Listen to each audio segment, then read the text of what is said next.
must follow the law. The law says... Glorious. Is it a lawsuit? Probably. Why not?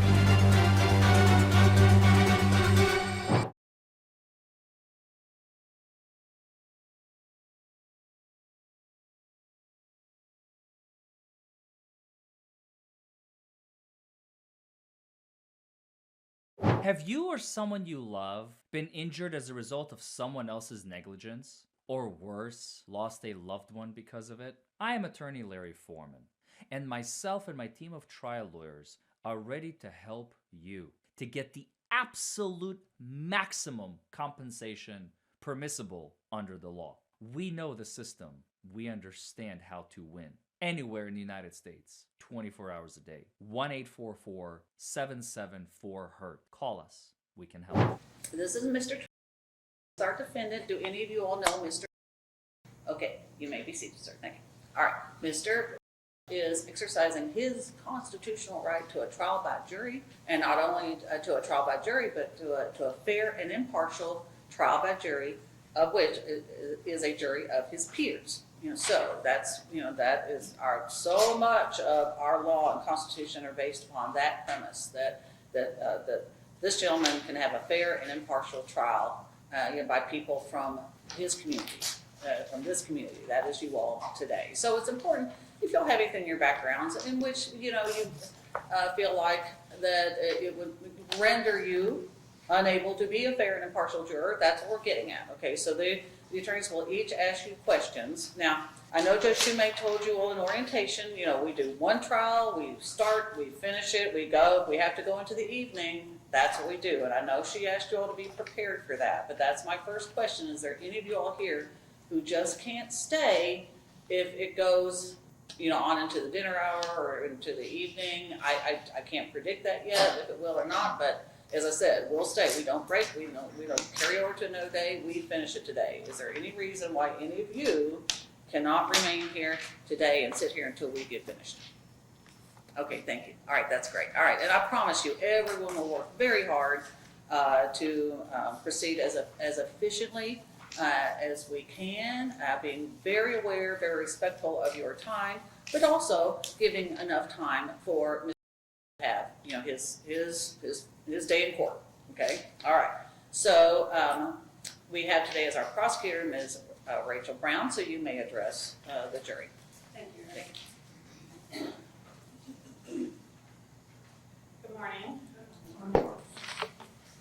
Okay, so my name is Rachel Brown. I'm an assistant county attorney here in Hardin County. I've also previously been an assistant county attorney in both Meade and Breckinridge counties. I don't think so, but is anybody familiar with me or have been part of any case that I was involved in the past? All right.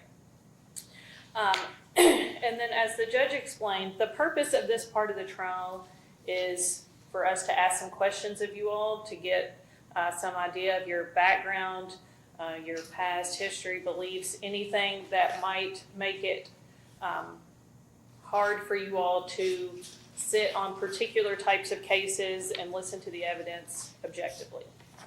So I'll be upfront with you. This is probably the longest part of the trial. Obviously, we can't predict that until we get started, but for me, I would say this is going to be the time where I am talking to you the most.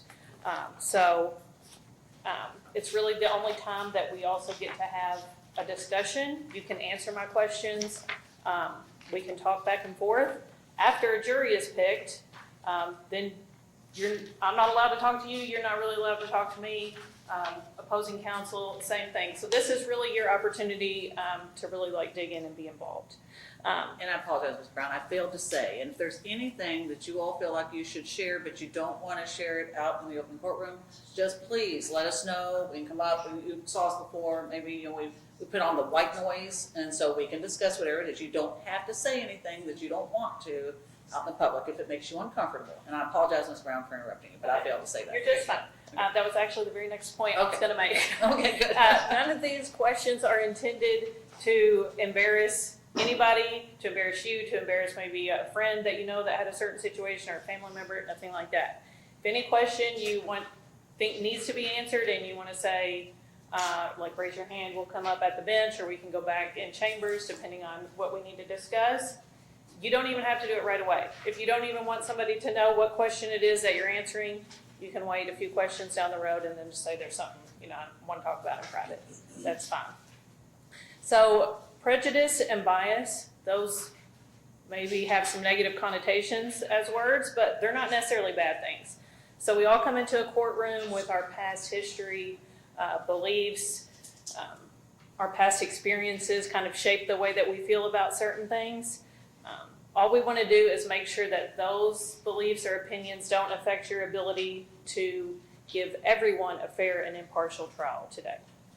So the basic test of a jury is whether you as a jury, after hearing the evidence and the testimony strictly here in court today, you can follow the law that the judge gives you and render a fair and impartial verdict at the end of that. So everybody kind of understand what the role of a jury is. Okay. So first, like some background stuff, I asked you about if anybody was familiar with me, but I also work at the county attorney's office. So the elected county attorney is Jenny Oldham. And then the assistants are Don Jones, Philip Moore, Melanie Biggers, Shelt Lewis, Allison Teft, and Madison Fletchler, along with myself. Is anybody related to or acquainted with any of those individuals? Okay. Has anybody been part of a case with the county attorney's office or used their services? The county attorney does more than prosecute crimes. We also collect child support, property tax enforcement, things like that. Anybody been involved in any of those issues with the county attorney's office? The judge introduced to you the defendant, Mr. Nobody said they were familiar with him, but sometimes you hear things, and in small towns they call that gossip. Does anyone here familiar with Mr. case or the facts surrounding him being in court today? Okay. And then witnesses for the Commonwealth. The Commonwealth's witness will be Detective Isaac Atwell from KSP. He's here at the table. Is anybody familiar with Detective Atwell? Okay. And does anyone have a history or familiarity with law enforcement such that it would make you more or less likely to believe testimony from a police officer just because they're a police officer, not because you know them individually?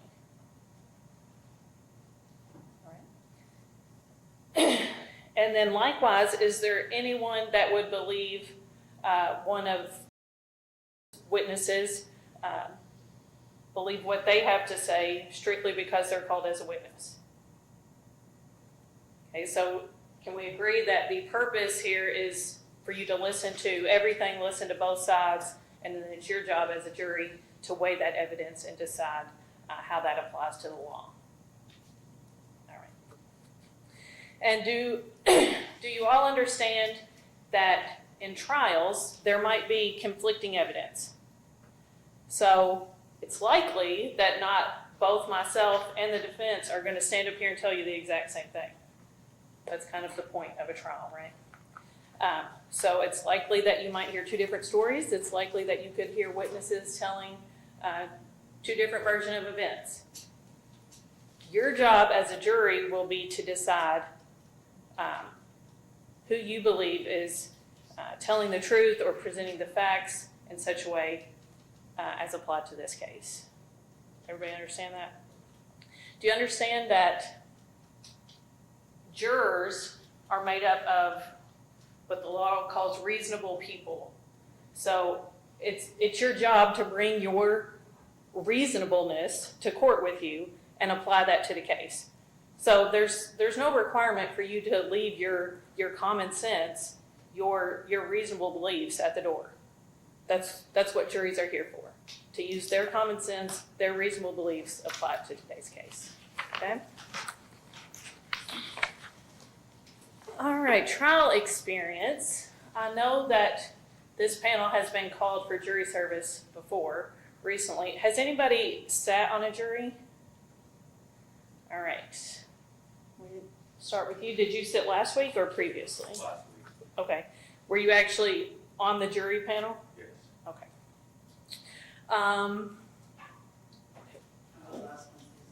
And were you on the final jury? All right. Yes, I was on the final jury, plus I had, 6 years ago, I actually sat on the medical trials. Okay. Great. Anybody else? You, sir? Last week, I was on the final jury as well. Okay. I mean, you all are really lucky here. What we're at 4. I sat on one previously, but well, I was in here last time, but I was elected, but I was on one upstairs a couple of years ago. Okay. All right. So I don't know what that means. Maybe y'all need to buy lottery tickets or something. It's your lucky week this week. Is there anything about your particular trial experience, whether that was last week or trial service you've had previously, that would make it hard for you to sit on the jury today and think of it as a totally separate new case? Is there anything that affects your opinions about the legal process, trial process, the jury's role in such a way as you think, this is not going to work for me again? Anybody? Okay. Does anyone have particularly strong opinions about alcohol?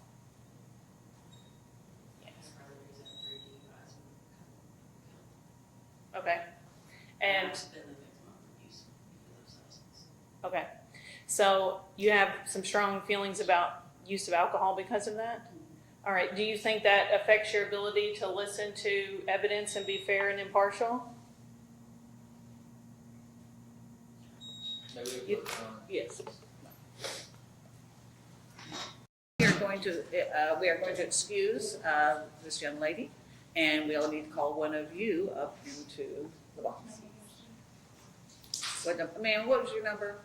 I don't remember what my number was. Oh, 137 is her number. Okay, all right, got it, thank you. 124. Come on up, sir. Mr.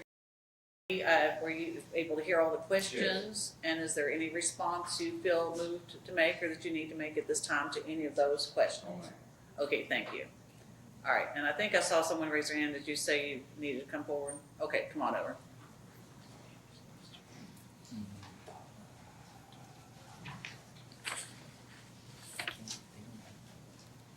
Mr. Tyler, Mr. Hitch, Mr. Forman, please. All right, so the burden of proof is something that you all may be familiar with. If you watch TV or Law and Order, any of those shows like that, does anybody know what the Commonwealth's burden is during a jury trial? Has anybody heard the phrase beyond a reasonable doubt? Okay, is everybody familiar with that phrase? Can somebody tell me what you think that means? No questions, just, that's what they got to be. Okay. Is, if the judge asks you right now, like, you're the jury, that's it, go back to the back and decide if they're guilty or innocent, would you have a decision to make? Yeah, right. Because, Right now, we would have to find them innocent because they're innocent until you prove it guilty, but on a reasonable doubt. okay, right, so what we're gonna say is that it's what you're gonna hear and see today while you're in court, that is what you base your decision on, right? Beyond a reasonable doubt. Okay. And can anybody tell me what they think the definition of reasonable is? That doesn't mean there's no doubt whatsoever, but it means there's pretty good amount of sight that it's. Okay. Anybody have anything different? No? Good thought. Anybody else? What does reasonable mean to you? I mean, Occam's razor, whatever is the most likely to have occurred based on the evidence seems to be the reasonable assumption. Okay. So we talked about earlier, the idea of a jury is that you're all reasonable people. That's kind of why we go through this process of asking questions and seeing if there's any bias or prejudice that would affect your ability to sit on a jury. So the idea of the trial system is that today, in this type of trial, there'll be 6 jurors made up of reasonable people. And you use your personal reasonable beliefs to determine if you believe that someone is guilty or innocent. Does everybody agree that they can do that? Okay. So it's not all doubt. It's not perfect. It's not 100%. Any of those kinds of definitive words. It's reasonable. Okay. The trial that we're going to have today relates to driving under the influence of alcohol. So I want to start with some questions kind of related to that. Who here has a Kentucky driver's license? All right. And can somebody tell me what you had to do to get your driver's license? Take a test. Okay. Anything else?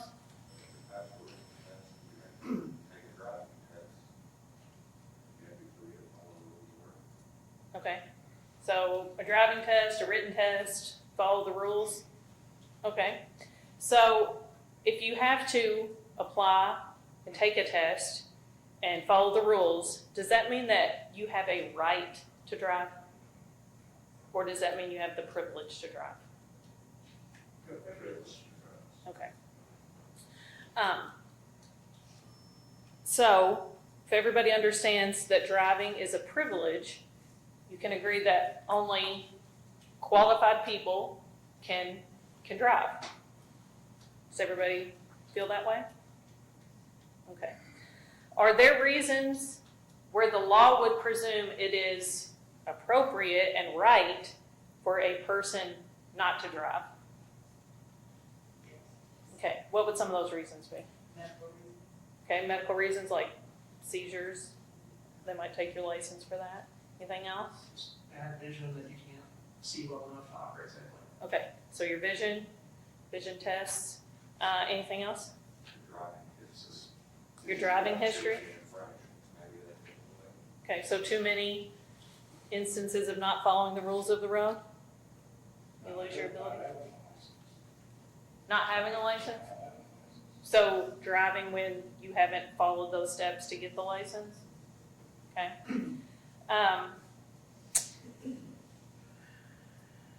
Is there anybody who thinks that a person in Kentucky should have the right to drive a vehicle at any time, under any circumstances, no matter the circumstances or if they are impaired? Does anybody feel that way? It's okay if you do, just let me know. Okay.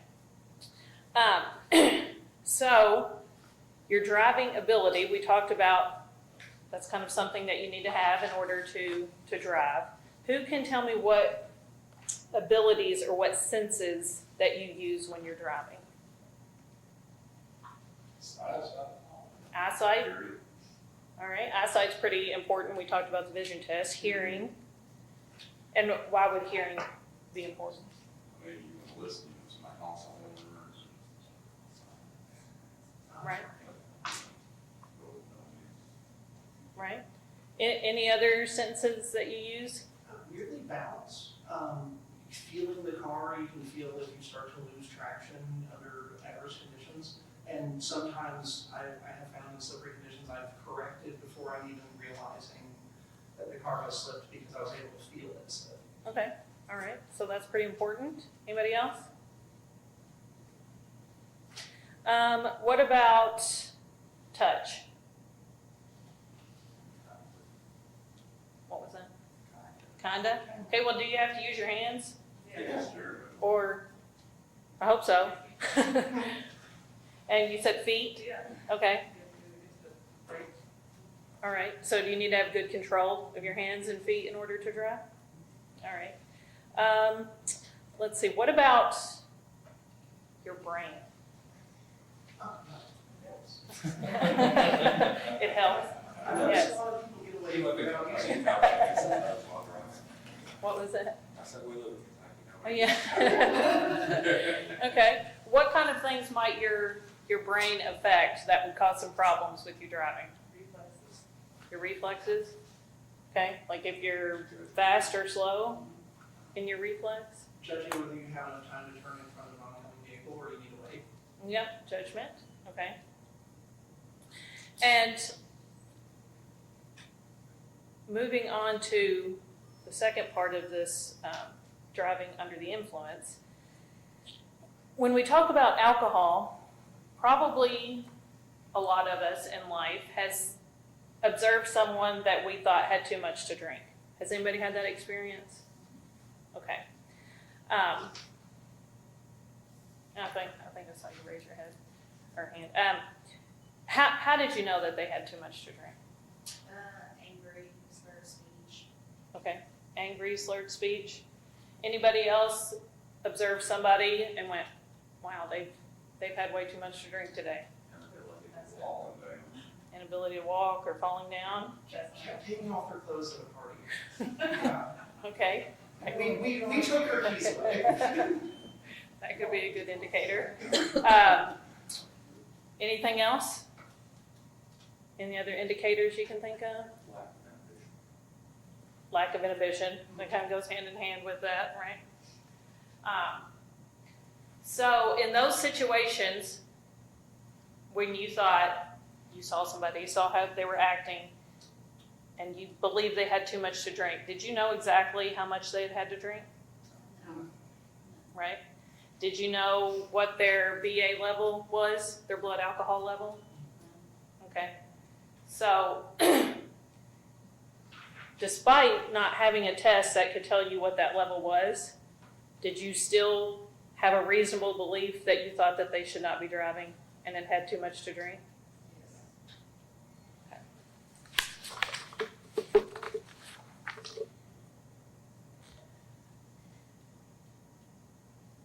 And when you made that assessment about whether you thought they should be driving in the condition that they were in, did you think that was a fair assessment on your part? Okay. And why would it be important to you if you were in contact with somebody that you thought had too much to drink? Why would it be important for you to decide whether you thought they were safe to drive or not? I only drink around friends. I don't want any of my friends to get in the crash or whatever, so, because I care about them. Okay. And that's a very good reason. Anybody else? It's just not safe. Okay. Safety? Is that for them or you or? Everybody. Okay. I mean, they could back over you to the parking lot. Who knows? Okay, so in thinking of all the indicators we just talked about, do you think it is reasonable for a police officer to look for those same types of clues that you observe when you're interacting with people?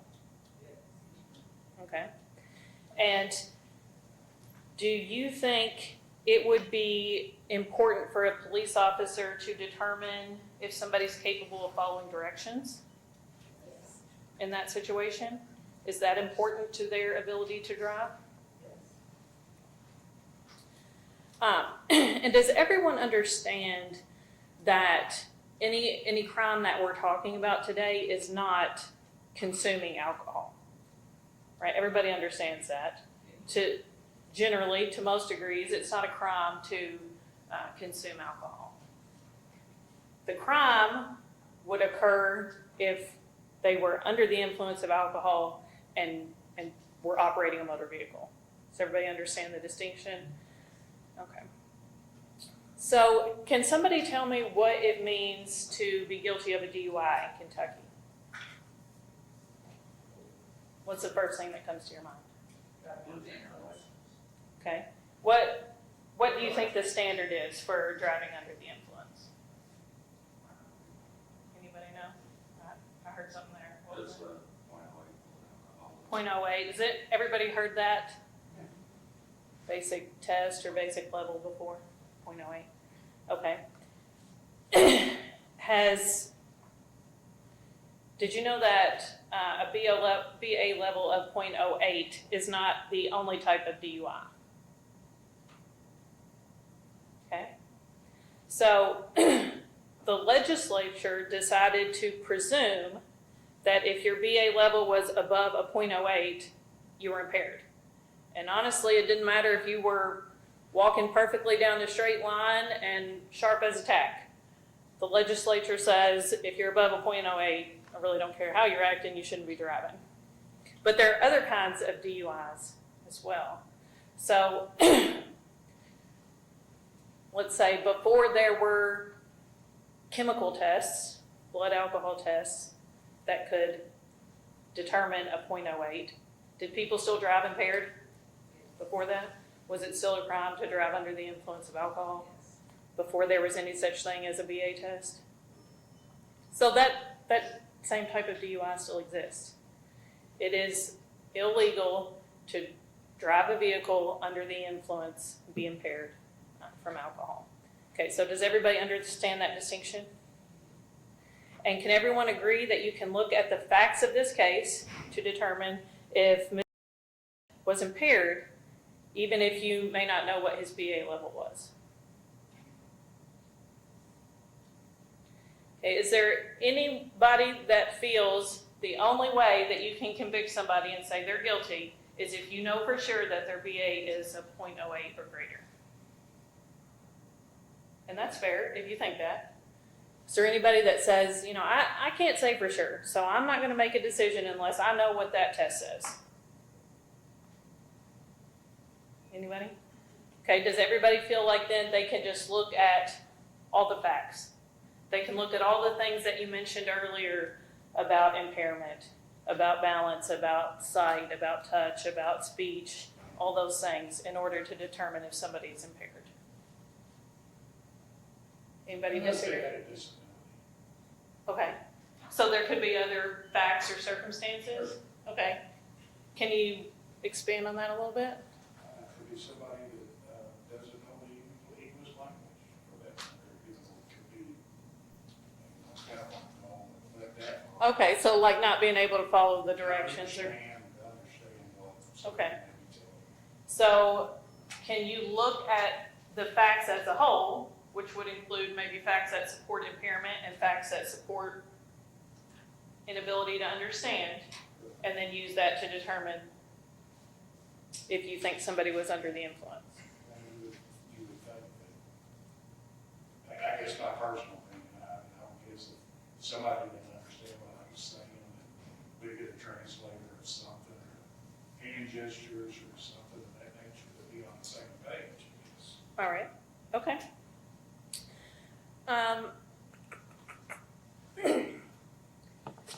Anybody else have anything they want to add about whether they can look at the facts of impairment versus strictly a scientific test?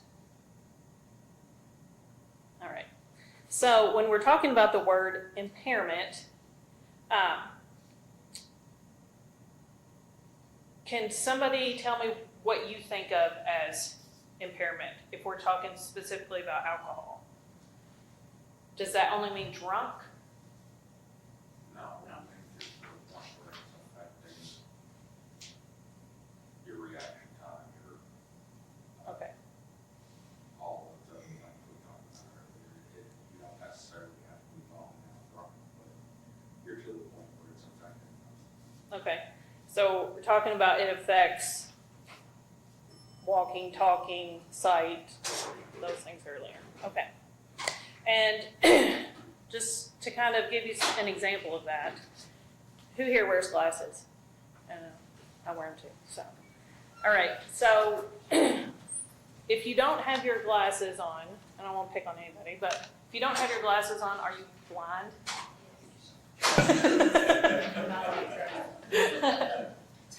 Probably. Not blind, but definitely can't see as good. Severely impaired, but I still see the blurs coming out. Okay, so in the same way that vision is not black or white, or 0 versus 100, there's a level of impairment there, correct? Yes. Okay. And so can we all agree that when we talk about impairing your ability to drive, that doesn't mean just drunk? Okay. And does anyone here have experience with yourself or a family member being in an accident with a suspected driver that was under the influence? My So- dad and I were hit by a car when I was a kid. Okay, so some past history when you were a child? My brother was convicted of vehicular homicide. Okay. And he was not over the legal limit. Okay, does that affect how you feel about DUI prosecutions? I mean, no, I mean, you know, the other person died, so they can't defend themselves. Right, Maybe his judgment, you know, could have been different had he not been drinking. okay, all right. Anybody else? My ex-wife was rear-ended by their 40 years ago. Okay, and does that affect your ability to look at the circumstances in this case fairly or impartially? All right, I think I skipped that second part of the question on you. Does that experience affect your ability to listen to the facts of a DUI case? You can still be fair and impartial? Okay. Is there any other? My sister and my aunt were in an accident involving a drunk driver. Okay. And how did that turn out? Yeah, it did, but it was a very serious accident. Okay, right. But it doesn't affect my ability to judge. Okay, so you still feel like you can listen to a different DUI case and look at it impartially? Okay, anybody else? All right, and has anyone had a friend or a family member or themselves been charged with a DUI? Okay, and feel free to tell me about it, or we can go up front if you want to. My stepson lives with us and he's had two. 2 DUIs? Yes. Okay. Did you have an opinion about whether those were fair or unfair charges for him in particular? No. Okay. Can you still listen to a trial and be fair and impartial to someone, you think? Yes. Okay. Does that make you more or less likely to say that somebody is guilty or innocent? No.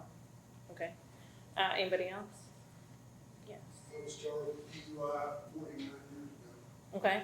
And how does that experience affect your ability to listen to the facts of a case now? That was good. Okay. Fair enough. Do you mind if I ask if you pled guilty or you were convicted? Paid fine and paid for a lot of expensive insurance for a long time. Okay. All right. And does that affect your ability to listen to the case today? Does it make you more or less likely to think someone is guilty or innocent? All right. Anybody else? Yes, sir. Hold it shut, do that myself. Okay.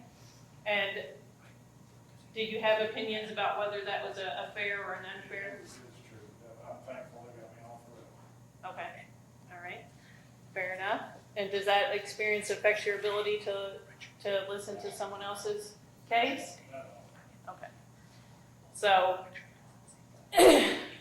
nobody has, guess, a strong opinion or feeling based on past experience with DUIs that would prevent you from listening to the evidence today and making a determination at the end of guilt or innocence. All right. Kind of along those same lines, but a little bit different. Does anybody have a friend or family member, acquaintance that has had any legal issues with a police officer that might not be DUI, but any other sort of interaction with a police officer that would make you feel unable to fairly judge the testimony of a police officer? But do you have any like strong negative opinions about law enforcement in general? Anybody? Okay, sorry. And then just some regular procedural things. In trials, oftentimes there will be objections or delays. A lot of times you'll see counsel go to the bench and have like a short little bench conference with the judge, and they play that really annoying like white noise so y'all can't hear anything. That's a very common courtroom procedure that happens in trials. It's basically just there so that the jury sees the evidence, here's the evidence that they're supposed to see in the correct way, in the correct order, those types of things. There might be parts of videos or parts of testimony that might have to be skipped over for those same reasons. So you see the things that you're supposed to see in the order you're supposed to see them according to the law. So does everybody agree that they wouldn't hold those things against either side, the Commonwealth or the defense? Anybody feel weird about that? All right. And I know I've asked about a million questions today, and that doesn't mean I've asked every question that exists. So if there's anything that I haven't asked, but you've been thinking in the back of your mind, like, and there's this weird thing that's happened in my history or my background, and I bet she probably wished she knew about that or had asked about that, but she didn't. And I think it's really important that everybody knows about that. Anybody have anything like that they think they want to put out there? And we can do that at the bench if you want to. All right. So I don't think any of us expect that this case would go days, as the judge told you. We're starting today. We plan to finish it today. But that being said, if there's anybody that has a personal issue going on in your life, doesn't have to be anything major, but maybe you worked third shift last night and you have to work third shift again tonight, and if you're going to be here and be awake all day, you're not going to be able to do that. Or maybe you have a medical issue going on and you're waiting on a test result or something, and you just can't focus on today's case because of this other issue you have going on in your life. Anybody? Yeah. I have a newborn baby and we're trying to move, so. Okay, well, congratulations. How old is your baby? 4 months. Okay. Is there a certain time limit that you have where you need to be out of here? There's not, it's just, I'm kind of scared of running super late because we borrowed a truck and trailer to get stuff moved today. Okay, all right. Do you want to come on up here for a minute? You're not in trouble. No. Everybody talks in front of the bench here. Yeah. What number were you, ma'am? She's number 14. 14, thank you. No Okay, all right, so we're gonna call one other person up into the box. Number 2, William Troy Baker. Come on up, Mr.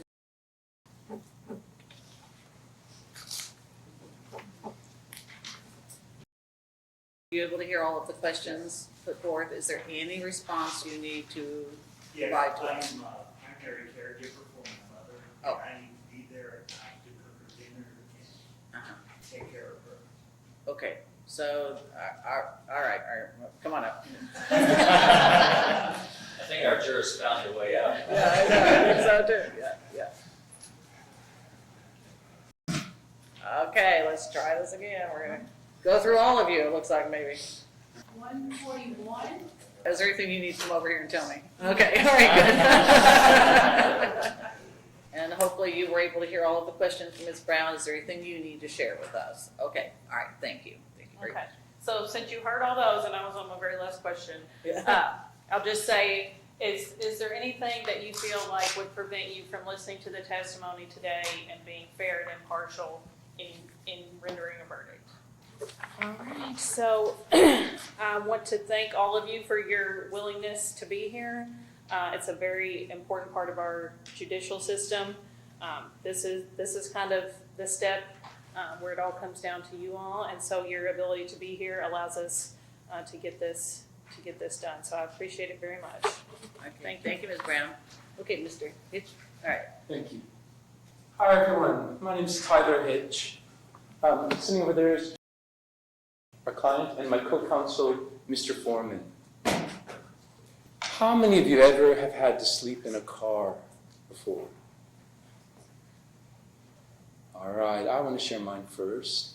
I was traveling in Australia. I was doing like the van life, kind of cruising along.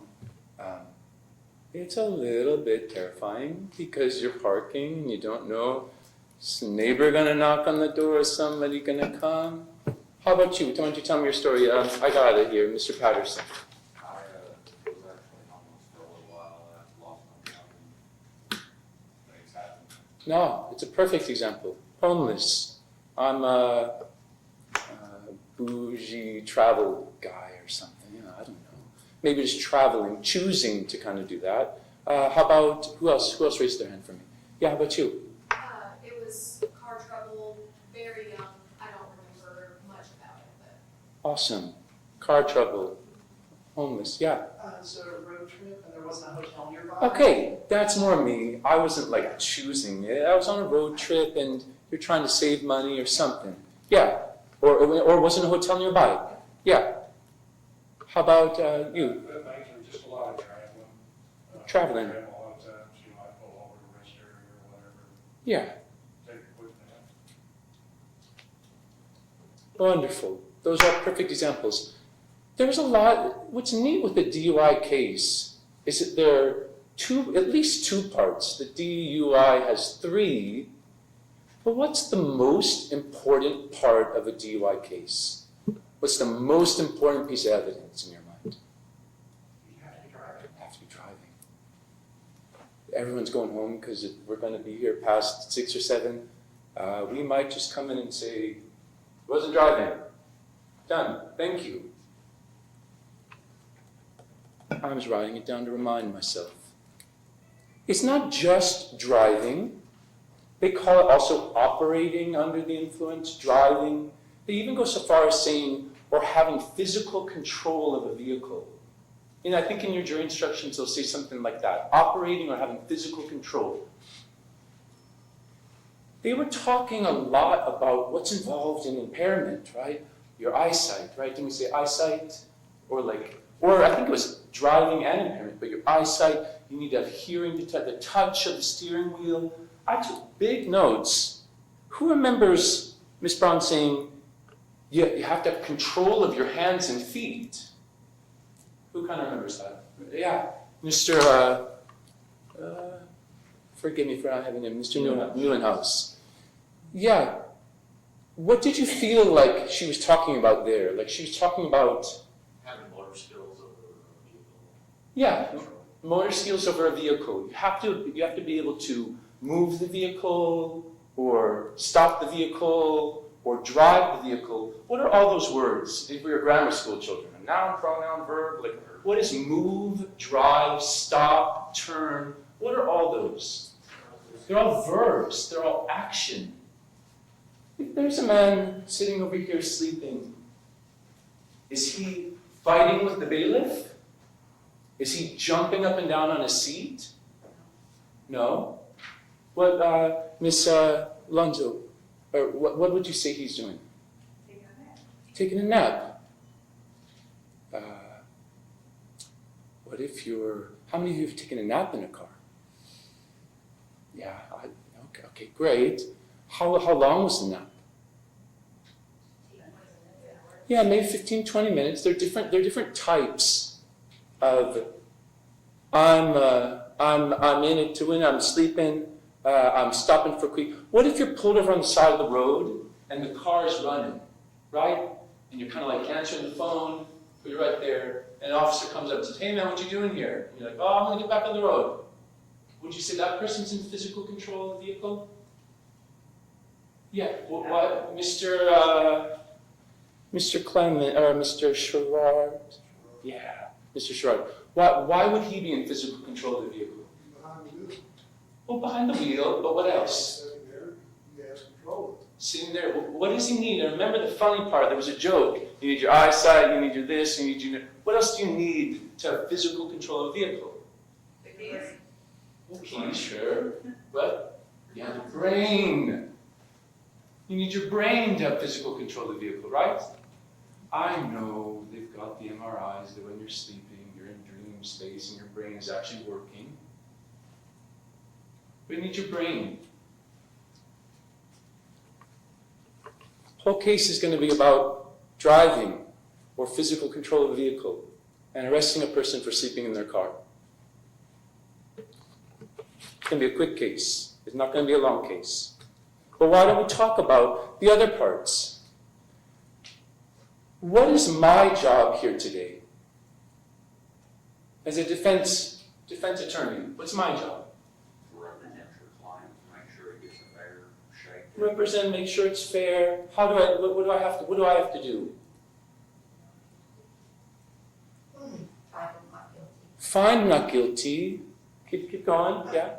You're gonna give us his version of events, and as you see it in the evidence, that supports that. Yeah, but this is a good thing. I noticed when the prosecutor's talking, he's like, there are two sides of the story, and you're gonna kind of think which one you think. Is that the burden of proof? What was the burden of proof? Who remembers? What? Beyond a reasonable doubt. Beyond a reasonable, who has to prove? Who has to prove beyond a reasonable doubt? The prosecutor has to put evidence. I got to do nothing. I just sit gently over here, nod along, smile, and come up and say, they didn't provide evidence that he was driving the vehicle. Like, they didn't provide it, not guilty. Yeah, good, you're nodding. Mr. Neuenhaus, did I register? Like, how would you clarify my role? So you don't have the burden. I don't have the burden. You can't question their assertions, but Yeah, it's on them to prove yeah, the crime. yeah. Like I said earlier, he has a Fifth Amendment right to be treated as innocent until he's proved beyond a reasonable doubt that he's innocent. Thank you. At this moment, he's entirely innocent. They have to prove the evidence that he was driving or in physical control of the car while under the influence. They need to prove all of those elements. We can just say, like, they haven't proven that, done. Like, we don't have to have our side of the story and make it all reasonable. And then you're like, well, this one's kind of this and this one's kind of that. They have to prove the case. And we have to say, I've got a doubt. Do you think it's reasonable? They kind of blurring the word reasonable. Like, we're all reasonable people. We know what it's like. Like, it's reasonable to think that person's drunk. Who knows what the standard for a police officer when they're arresting someone is? For like a police officer to arrest you. Who's ever heard of a standard? Anyone heard of probable cause? It's kind of a thing. It's that the officer has a reasonable belief that a crime's happened. So the officer has a reason. He doesn't have to have the unreasonable doubt at that point. He just has reasonable belief. Then there's like civil cases, and then there's like another guardianship type of case where there are different standards of law. But in a criminal case, it's not whether you have a reasonable belief that he's impaired. It's whether there is a reasonable doubt. It's entirely flipped. We have the highest law in the land. So as a jury, I want to kind of make sure to kind of clarify, to balance it, that it's not that you have a reasonable belief that a crime happened. It's that, do you have a doubt? And is that doubt reasonable? Who can already kind of guess a doubt from what she was talking about today, about the type of evidence you're not going to hear? Yeah. It sounds like he wasn't driving, he was asleep in his car. Okay. It also sounds like there isn't a blood. Yeah, number. And so you say, I have a doubt. What's the number? And then is that doubt reasonable? It's beyond a reasonable doubt. It's not the officer, I have a reasonable belief he's impaired. It's, they have not provided enough evidence, and I have a doubt. Is that doubt reasonable? Do you see how, when you talk about like common sense and two sides of the story and reasonable, they're actually arguing like the police officer. Who were the two people who had been to Mr. Sherrard and Mr. Dane? I want to talk to you guys. Both you guys had mentioned. Tell me again about the DUI that you were convicted of 49 years ago. I did go party, I was drinking and drove home. Drink and drove home. So in your mind, I drove, I didn't get, you kind of felt like you were guilty. I was guilty. How about when your attorney came to you and said, hey man, do you want to take this to trial? 49 years ago, the county judge called me along and said, who's your dad? And I told him, if you plead guilty, your bond is your dad, or your dad. He said, that's your fine. I said, I'm guilty. I said, Okay, I'm guilty. How about, no, that's, okay. And I would, Yeah. I would also add, well, I did that, and I had to go to the school. yeah, right? And they told us, if you're in the vehicle, when you're driving or not, if you're behind the seat with the key in the ignition, Mm-hmm. you're driving. No, that's a good, let's talk about that. Key, and I want to talk about it in the same, remember key in the ignition. We'll talk about it real quick. I just want to get Mr. Dane. Tell me about your, because I remember you said, I'm glad they got me off the road. Well, I don't really remember a whole lot of that night in particular. No, just the case, like the kind of proceedings. Well, there was really no case. Yeah, It's been so long, back then it was actually called a DW, and I went to DUI. right? Driving on It taxi. was many years ago, and, you know, I mean, I'm not gonna presume innocence when I know that I'm guilty. Right. That's what it boils down to. Right, so neither of you guys had the same opportunity as Mr. Hired an attorney and said, no, I'm innocent, I'm going to fight this. No. Can you imagine being asleep in a car and then being like, well, I think you either were driving or are going to drive? Like, no. We're here today because Mr. is different. He doesn't think that he was under the influence while driving a vehicle. He hired us, we're here to fight for him. The key in the ignition part, let's talk about that. As they said, in the front of the car. Yeah, sitting in the front seat. What are reasons you'd have a car motor on? Yeah, stay warm. What if the case is in August? Yes, they cool. You'll hear the cicadas on the little. You'll get a sense. Does that change any of the facts about being in physical control of a vehicle? If you're asleep over here and the engine's on. The only one in the car out. Yeah, how to get there. So, what's another part about the DUI? The location of where he was parked. Yeah, location. Is he in the middle of the road or off the road? Yeah. What's the U part? What's the under the influence? Like what connects it? You have to be driving the vehicle while under the influence. Going through a lot. How about, let me check a couple other things. How about with police officers? Anybody have close family or police officers? Anybody friend? Like, yeah. Yourself, husband? My father was. Father was, and I okay. have a cousin that is. Okay, great. What are some roles that police play? What are some of their jobs? Other than arresting people for crimes, what else do they do? They drive around and look for infractions and Okay. make house calls for welfare checks and Right, welfare checks. Who else? Yeah. Well, what's another example of another police function that police do? Welfare checks. Yeah, I mean, actually, welfare checks is what I was thinking, but I just didn't think of it that way. They kind of like help people out with stuff, right? They come, oh, I heard there was a disturbance, is everything okay? Or like, yeah, whatever the community needs.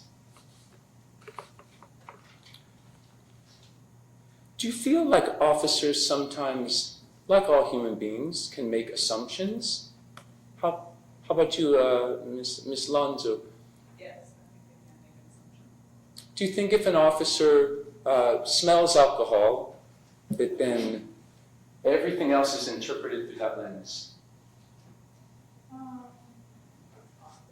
Possible. Is it good to think of, remember you talking about the language barrier, Mr. Day? That caught my attention because you're right. What if I tell you right now, like, What if I say like, hey man, did you get in a fight with your, are you married or not married? I'm sorry? Are you married or not married? No, Not married. But your buddy. Hey man, did you get in a fight with your friend last week? And let's say it wasn't a fight. Let's say you had just kind of a tough conversation. Do you think it's fair for me to say like, why you don't want to talk about it because you're scared? Oh, come on, buddy. You don't need to be scared with me. Come on, man. Don't be scared. Like, it's okay to talk about it, man. Are you insecure about not sharing your feelings? Come on, we're all friends here. Do you not think of me as a friend? Do you see how I kind of like said 15 things to him, all built upon assumptions? And he didn't respond because, why didn't you respond? Yeah, maybe one thing at a time. What was that part about Fifth Amendment right? We all have the right to have the assumption that we're innocent until there's proof that we're guilty. Right. If a police officer is asking a bunch of questions, do you have to like say like, no, that's not true, I wasn't here, I wasn't there, I didn't do that, stop accusing me of that? Like, can you just kind of be quiet? You have the right to remain silent. I have the right to remain silent. Yeah, and it can't be used against you.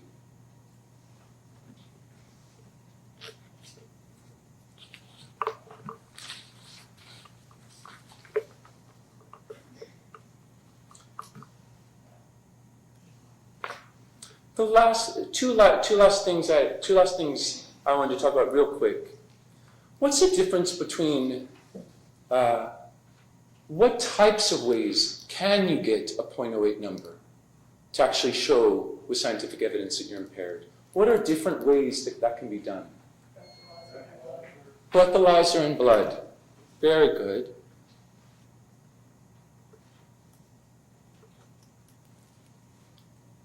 What if both are available to you? And I'm trying to think of the right way to phrase it. Whose job is it to get the number? Whose job is it to get the evidence and bring it to you? The police officer. Right? So I saw people nodding with, oh, you can find a DUI case if there's not a number, right? Which is the weakest part of the case, but like, you could still find him guilty, right? But whose job is it to provide that to you? The police. Right, I'm just sitting over here doing nothing, minding my business. I don't have to say it, you don't have to do anything. So, if you have a doubt that's reasonable, well, they could have gotten that. I've got a reasonable doubt. Why didn't they get that? What would you find him? Like what would be the result of that? That, I don't know, I mean, it's kind of like I'm not sure because we won't know. Or, no, that's their job. They didn't do it. Do you see, I'm trying to open up the nature of the burden on you guys. It's a big burden. Last question. How many of you have gone more than 24 hours without sleep? What's it like? It's hard. Hard? How about you? Give me some more fun examples. Or more fun words. Not fun, sucks, hard. Exhausted. Can't really think Yeah. properly. Yeah. I had a stretch in college where I stayed asleep for 3 days working on a final project. Stayed awake for 3 days. Yeah, Yeah. and by the end of it, I was laughing at things that weren't there. Laughing at things that weren't there. Yeah, I'm with you. Oh, yeah, right. What's another piece of evidence? He's helping me kind of prep you guys for that, understand. What about evidence that's in the car with a police officer? Do you expect to see that today? Do you expect police officers to obtain evidence from a crime scene, from depends on the situation? How about small bottles of alcohol? Would you expect that to be here today? Any size. Yeah, of any size. Yeah, bring in the bag. What about other evidence you'd expect to see in a DUI case? In addition to the smell of alcohol, what other kind of like objects could be in the car? He was under the influence of. Yeah, right. Could have been alcohol, could have been drugs, or Could have been drugs, drugs. right? How many of you have smelled marijuana before?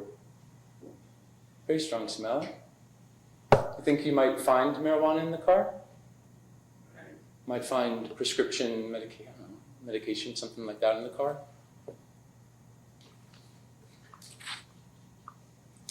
I think that's all I've got. I actually, yeah,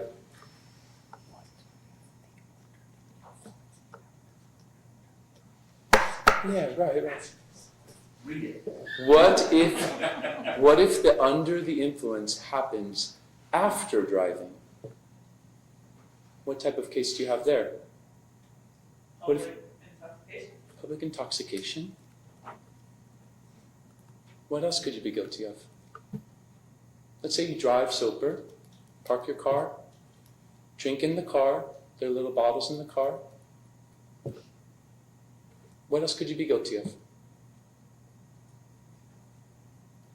Might not get off my property. How about trespass? Something like that. Public intox, trespass. Yeah. But would that be driving under the influence? No. Hopefully we'll get you home. This was the longest part. Hopefully we'll get you home real quick. Thank you very much. I appreciate it. Thank you, Mr. Hitch. Okay, and I thank all of you all for being so responsive. That's wonderful. Sometimes we'll have a jury panel and they just don't say anything. This is what they need, and it's much, much appreciated. So thank you, thank you. Now, what happens now is that they have the right to retire for about 10 minutes. They can each strike up to 3 of you. Now, that can be for any reason.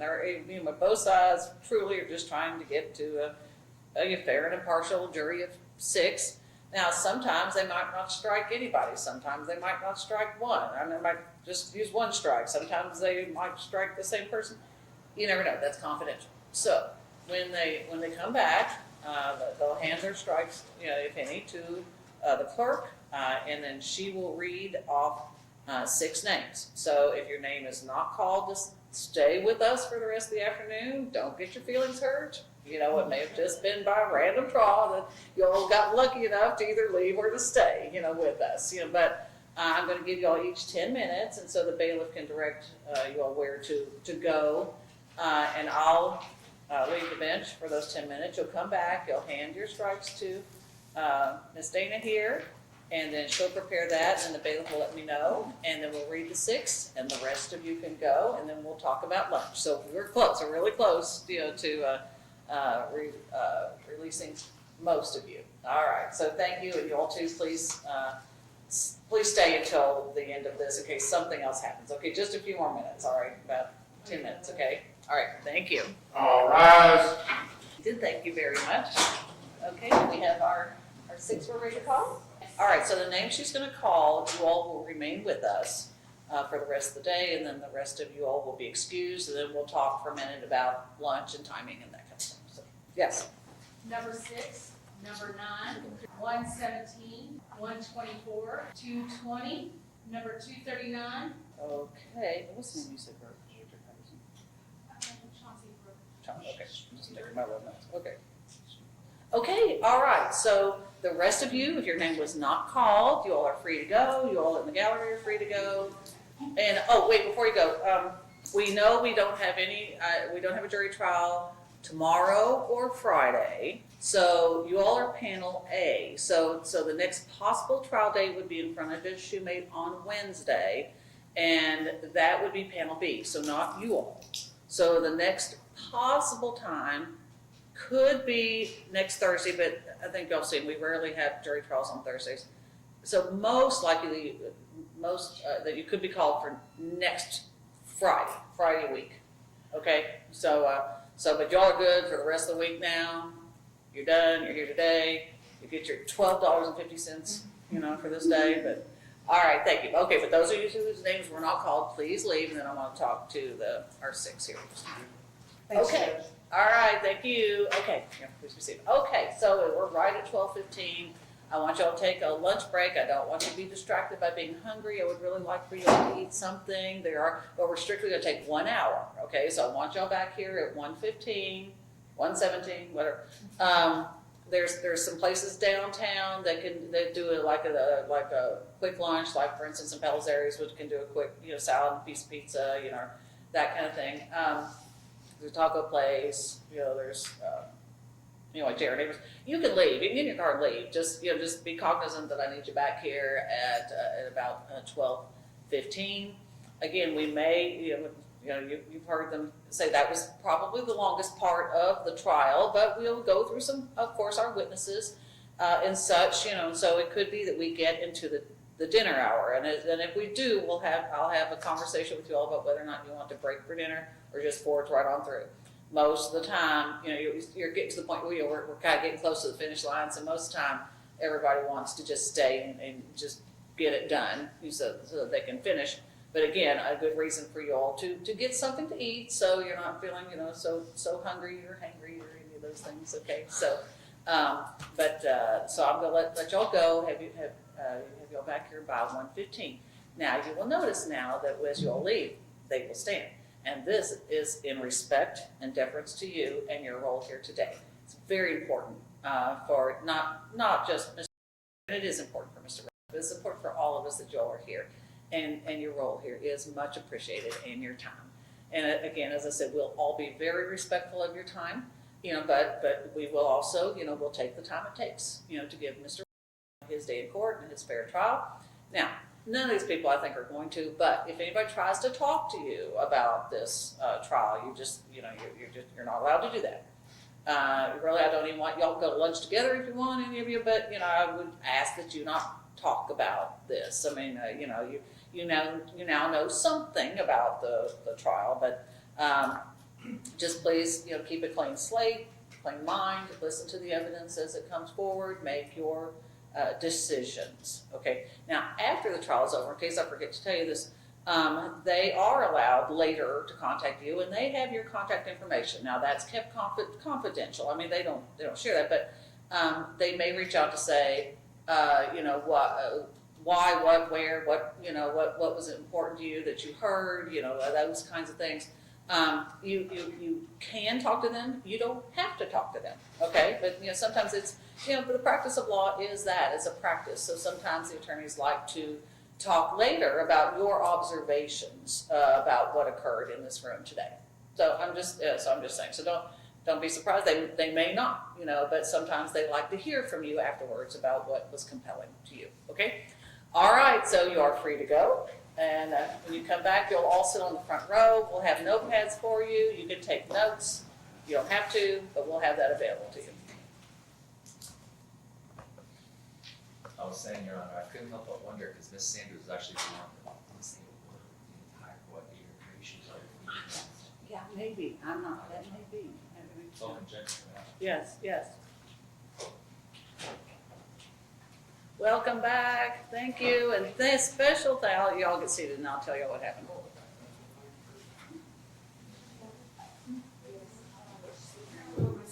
You all just each pick one seat on the front row here. Okay. Doesn't matter where.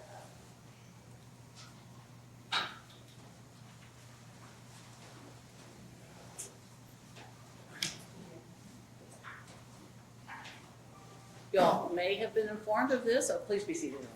Had something happen that I haven't had happen before, and that just during our lunch hour, one of our jurors, Ms. Sanders, fell ill and started running a temperature and just had to leave. So it just happened that we were able to reach Ms. Chewood, who graciously agreed to turn around and come back. So thank you very much. It's much appreciated. As a matter of course, luckily, you all had not yet been officially impaneled in that I hadn't given you the oath, which I'm about to do. Had we done that, we would have had to declare mistrial and everybody had to come back. And so luckily all the forces came together that we could carry on. So many thanks, much thanks to you. It's much appreciated. And I'm sorry for the delay. That meant we had to do some adjustments with our computer issues with the jury and all that. So, but I think we've got everything settled. So That being said, as on the record, does anybody object to us proceeding with now Ms. Cheatwood in this role in the place of Ms. Sanders? No objection, Your Honor. No objection. Okay, thank you all. All right, now I'm gonna give you the oath, so I'm impaneling you. Right, raise your hand. Do each of you swear or affirm that you will impartially try the case between the Commonwealth of Kentucky and Mr. Travis and render a true and correct verdict according to the evidence and the law, unless dismissed by the court? Do you so swear? Thank you. All right, thank you so much. So